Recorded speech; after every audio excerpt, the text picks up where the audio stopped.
the Gimmigholes. I do actually owe a friend of mine some Gimmigholes, actually, because he was asking me about them, and I'm like, I'm sure I have them. I think I have, like, 2, and they were looking for 2 or something like that. I can't remember. But I ended up buying, like, we also pulled, like, 2 reverse holo. So I ended up buying 2 more reverse holo, just to have them, like, a playset. I think that is what Kea is running. I'm not sure. Pretty good just washing clothes right now. Yo, do you want to play some Pokemon at the same time? I just realized I didn't brush my beard. Chat, I'm so sorry, I'm unkempt. I having a shower, like fresh pajamas and everything. Didn't brush his beard. Embarrassing. Oh, chat. Listen, I know everybody's from different places. What deck am I playing? I know everyone's from different places. In the UK at the moment, we've got like really bad snow and ice. Like it's not getting above like 1-2 degrees during the day, which is very unusual for the UK. Anyway, I actually nearly had like a mild panic attack twice because my car decided that brakes weren't a thing that were needed going down a hill and then along somebody's street today on the way back from work. It was actually terrifying. I've never had that happen before in my life, and it was genuinely a moment where I was like, what do I do? I genuine panic, and here I am laughing about it. But yeah, it was such a weird experience, because like, you know, you're just a guy, right? You're just a guy casually going down a hill, and then suddenly, boom, a child. Oh my god, we've got so much stuff we can do here. I always forget how, like, powerful this deck can be. So we've got Carmine in hand, so we have to use Carmine. Like, for me, I just wanted to set up a Charcadet, but, like, now I don't know if I need to. You know what, I'm going to be sensible. I'm going to get the Charcadet just because if we don't get a Charcadet down, we could end up just losing the game. I'm not sure why I did that to myself. How am I supposed to Will-O-Wisp now, in these conditions? All these Night Stretchers and nowhere to put them. It always sucks getting Charcadet this early, because just like...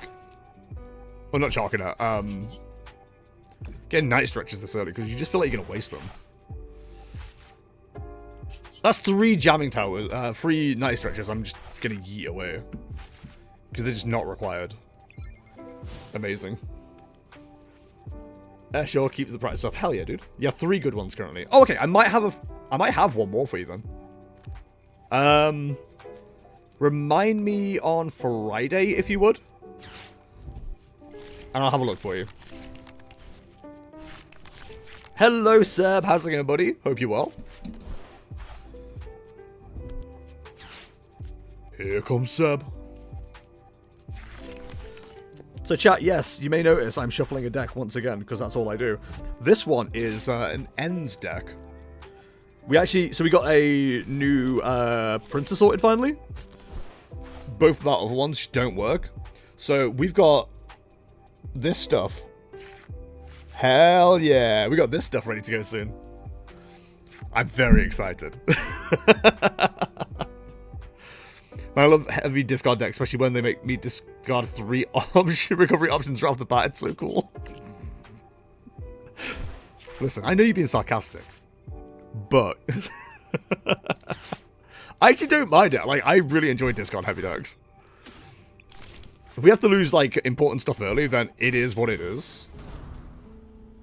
170. I mean, it's way more than we need.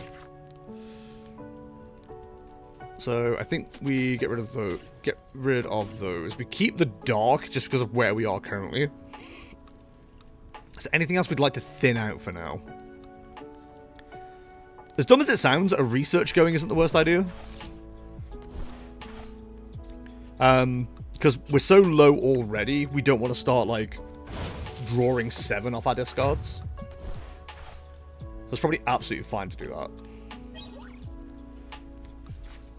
And we're already very close to danger numbers.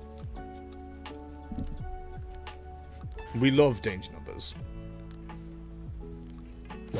Shout out danger numbers, gonna be my favorite genre of number. Also, as well, bravely using the bad Pidgey. Shout out. It's a bold play. Can't let's see if it pays off. I do love the fact that that Pidgey exists, because I know people who are like, no, We're going to use the 50 HP Pidgey, because we're brave, we don't care about Duskull, or Dusknoir, and it's got Call for Family, so... It's like, alright, calm down, Hermione Granger. Like, you aren't magic, you're just using a worse option. I mean, I do like them too, Regibolt, Roaring Moon, Ceruledge, Regidrago V-Star. Also my favourite deck, so I've had to make that choice one too many times. Yeah, I get you. It is the thing I'm quite looking forward to with the Zoroark, and Zoroark deck actually, where it's like, you don't actually have to discard stuff. You do, because of trade, but like, you're not discarding things you want all the time. It is like a choice, and then draw 2. Especially with it having like the way to power itself up with End's PP up as well. Big fan. But yeah, so far I've got a Hops deck together, I've got this Ends deck together, and we've got the proxies printed for Iono as well. Which both Kay and Kea are very excited about playing. Although, at this stage, let me show you the proxies. Although at this stage, Kea is more interested in the Misty deck, when it eventually turns up. It's selective discard. It is like God of War, but good, because it's also Regidrago. So true. So true. Yo, is that Fezandipiti? Look for the Fezandipiti, the simple Fezandipiti. Forget about your worries and your strife. I mean, did I get Iono'd, by the way, to a crap hand? Because this hand doesn't feel great. I'm just looking at it going, this is terrible. Thanks, I hate it. How much energy do we still have in the deck? Fair bit still. Okay. We're all good. That's a lot of 2 prize liabilities. You know what to say about 2 prize liabilities?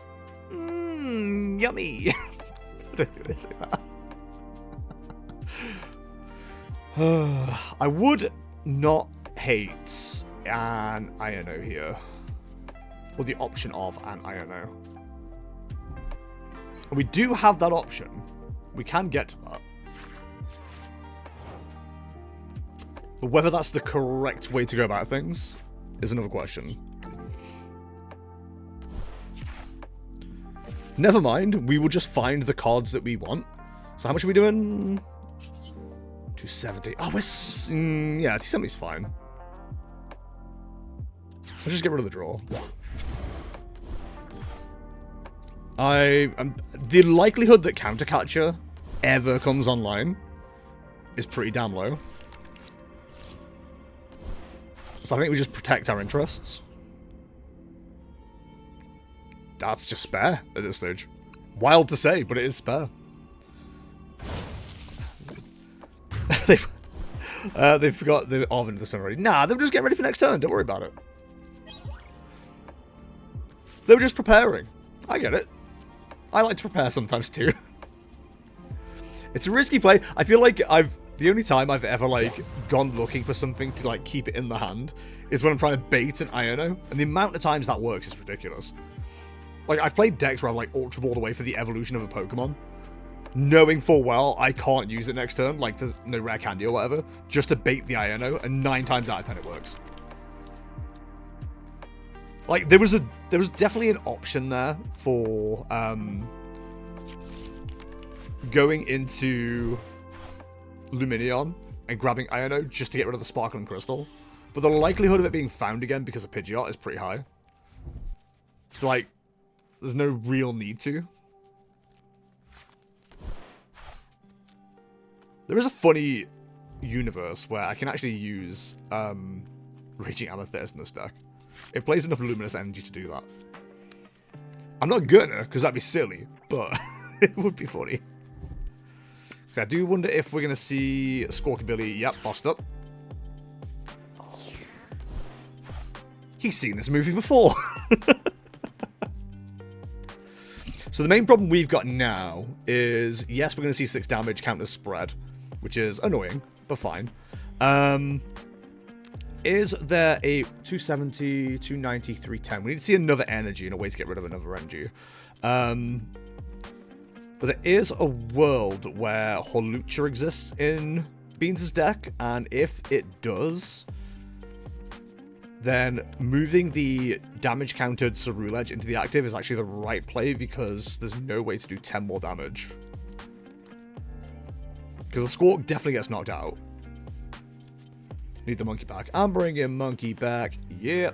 I mean, I would love to do that with one of my Night Stretchers. But, 3 of them are gone. So, we'll see if that works. Hey, Radical Cat, how's it going? Instruction unclear. Ultra Ball, my only research, didn't get Iono streamer scam me again. Oh, look who's bragging with a Night Stretcher. Oh, look at me. I've got Night Stretcher. Oh, damn it, I just lost the card. It's okay, I found it. I keep getting to the habit of dropping cards, forgetting about them, and running them over with my chair. Rip, that wasn't the plan. It'll be fine. So we can... Oh, we can absolutely do what we need to do, I think.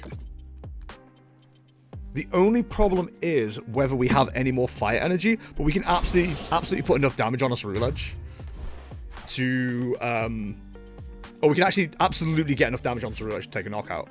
Let me think about the best way to do this real quick. So we want to retreat into the Ceruledge because then a Hawlucha couldn't do anything, but we do have Dust Skull to worry about. So we probably want to end with you on the bench. Yeah, that's fine, that's fine. Carmine. I mean, that actually solves our problem even more, so... I'm holding back Briar. I don't think we need to. Dun dun dun dun! I'm bringing Monkey back. Yeah! Never mind, we got Monkey back. We're hitting for 290. Yeah, perfect. Yavol. Typical. I think we just hold for now. There's no point in getting rid of cards. Jeez, it just got so lucky, huh? The plan is back in full effect. We're out here gaming. Taking undeserved W's everywhere. So, just to explain my thinking anyway. The idea would have been to manually attach to another Ceruledge. Retreat that. And use the energy from Radiant Greninja. Conceal cards to get rid of that energy. We would have had enough for a Ceruledge clean knockout, but because we got Night Stretcher, it just all worked out really perfectly to just do it that way instead. There was 2 ways to do that, and we got both options basically. But the Munkidori is more fun. Munkidori is such anti-Dragapult tech, it's insane. It was actually quite interesting. I was listening to the podcast Azul and Chip Richie do on Common Energy earlier. And they were laughing about how every deck seemed to like shoehorn Munkidori in. Like the Ancient Box that came second being a great example. And neither of them realized what like anti-Dragapult tech that is. Because Dragapult into Ancient Box, you're obviously spreading the damage constantly. You're doing 60-60, then usually 20-40 onto the next one, and then just continuing the cycle. But Munkidori really interrupts that play. So it makes a lot of sense in a lot of decks to put Munkidori in if you've got the room and the energy for it. It's whether you can like spare the attachments. And I think Ceruledge is one of those decks that can kind of get away with that, with it being a 1-cost attack. You can usually take a turn off from attachment from an attacker, which doesn't happen all often. Right, so we know we've got a clean knockout now on Dreepy. It's guaranteed. We could lose the Ceruledge in the active, but it would require a Duskull, Dusclops, and that would give us the win.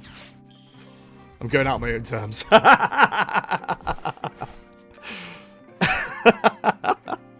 I love creative scoops. I really do. I've told the story a million times, but like Aqua returning my lone Lumineon V has been a very silly play I've made multiple times. Just a scoop with style, right? I'm going out on my own terms. They went out of honor. F's in chat for a fallen soldier. GG Alto, GG. Yeah, I do like that Ceruledge deck. I do think it's a contender for next format. Genuinely think it's a contender for the next format. Alrighty, I'm not going to battle log.